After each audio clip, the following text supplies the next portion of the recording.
welcome to Uncle Wayne's cooking channel.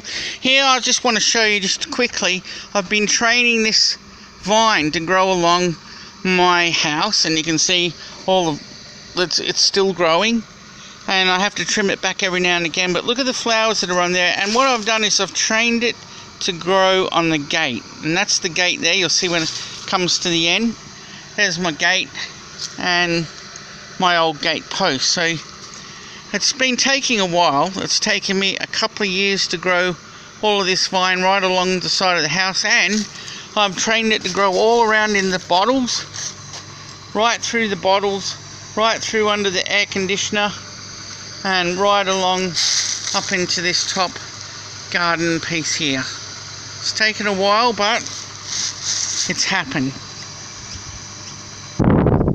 I've also been growing this, don't know what it is. I call it a satellite plant because it grows around the satellite dish in the back and the front of it as well. And this lovely bougainvillea in all its flamey glory, flamey sort of reddish flowers. And this rosemary. It absolutely smells beautiful. Smell that. You know, when you put it on the lamb, it's great. That's been growing just wild.